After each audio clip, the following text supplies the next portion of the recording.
Hello friends, it is Alina back for another video, and for those of you who are new here, I am a holistic nutritionist who helps people find balance one video at a time.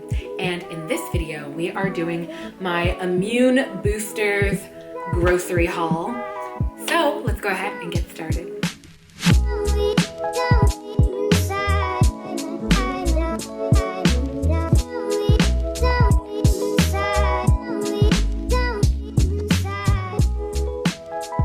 All right, guys, as you can see, I have a lot of different foods and supplements and, drinks, perishables, non-perishables, and things that I got just yesterday.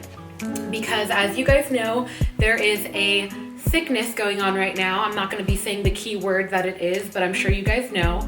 That's creating a lot of scare and a lot of fear, but also a lot of curiosity and questioning on what are the different foods that we can eat, what are the different herbs, supplements that are packed with antioxidants and nutrients that can actually strengthen and bolster our immune system. And that's what I wanted to do with this video. I thought that it would be great for any of you who are curious what a nutritionist might pick up when they are wanting to protect themselves and their families from any type of cold, flu, or virus. So we'll go ahead and get started. What I'm going to do is I'm going to go ahead and just jump to the top 3 things that I have in front of me that are antiviral. So first things first, this one you probably already have in your house. I picked up a bunch of garlic. Now garlic is really, really cool because garlic, along with actually oregano oil, elderberry, and echinacea, which I have in tincture form and in tea form, these are all antiviral. So I love all of these things for so many different unique reasons, but these were some that I already had and some that I picked up. Now, echinacea, what's really cool about this is that it is packed with so many different types of chemical constituents that are great for stimulating our immune system and for identifying and kicking out some viruses and microbes. Oregano and oregano oil has been dubbed as nature's antibiotic because it has been so strong in studies as being antiviral, antimicrobial, antibacterial.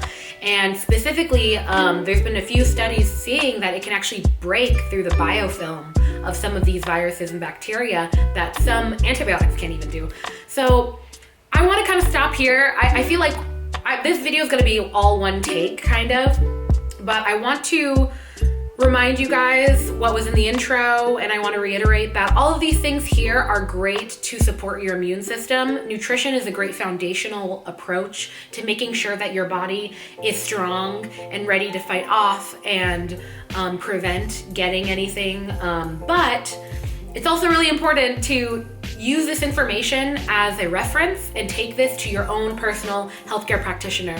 Do not take my word for it. Let this be informational. Let this be something that sparks your curiosity to do further research into. These are just the things that I'm taking, and I couple these things, a lot of these things, with food. Because, for example, with oregano oil, if we take it by itself and in excess, we can actually harm the delicate balance of our own microbiome, because while it does kill bacteria that's bad, it can also kill bacteria that's good when put in excess. So moving on from there, since we're speaking of our microbiome, I want to talk about the probiotics that I'm currently using. So I am taking a liquid form. This is acidophilus. This is the acidophilus probiotic. And what I love about this one is that it's in liquid form, so I can actually even gargle this if I need to. I know that sounds crazy for some of you guys. You're like, what? But a lot of these the thing about a lot of these probiotics, not only can it colonize in your digestive tract, but it also, for example, acidophilus has been studied for consuming certain types of bad bacteria that can colonize and throw a party in our esophagus, in our throat, and all the way throughout our digestive tract. So I like this one. And in my previous video, when I talked about immune boosting herbs and supplements, I talked about the 2 specific strains of probiotics that are really good, and that is acidophilus, L. acidophilus, and L. plantarum. So if you are looking for probiotics out there and you're like, which one do I get? Try to find at least those 2 strains in there. That will be a great jumping off point on that journey. So moving on from these supplements here, and speaking of, this liquid form, let's get into the teas.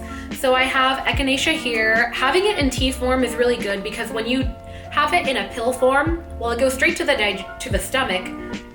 It's also good to have it in tea form because it also will coat your throat. It'll also be active all along in your mouth as well. So there's that. 2 absolute favorites of mine are Throat Coat and Breathe Deeply. These are both by Yogi. These are both non-GMO, organic. That's something I always recommend if you can go organic. If not, it's still better than nothing.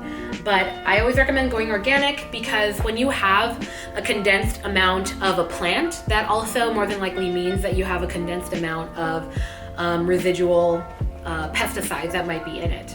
So definitely go for organic if you can with the teas. What I love about Throat Coat and Breathe Deep is that there are very warming, anti-inflammatory herbs and spices in these that will really help if you feel a sore throat coming on, that will help to soothe you if you feel pain. A lot of these also have very strong immune boosting herbs in here. So for example, we got lemongrass, we got wild cherry bark, echinacea is actually in the Throat Comfort. We got cinnamon, very warming, peppermint, cardamom, licorice, tulsi, ginger. So these are also really good. Moving on from here, I also have my full ginger. It's really good if you can to just get the fresh ginger. Not only is this gonna be more powerful than a ginger tea because you're getting it fresh, you have these live enzymes in here, but it's also more affordable and more accessible. This one root that cost me less than $3, I think, will last me, I don't know, over 20 cups of ginger tea. And ginger is so powerful with promoting really good immune support. So moving on from there, I had to kind of like doomsday prep. It's kind of interesting. Comment below if you've experienced this, but I feel like I got nervous and felt like I needed to kind of prep for a quarantine more so than necessary because I saw that everyone else was doing it. And seeing that lack in the grocery store and feeling like it wouldn't be accessible in 1 or 2 days kind of made me freak out even more than I would have.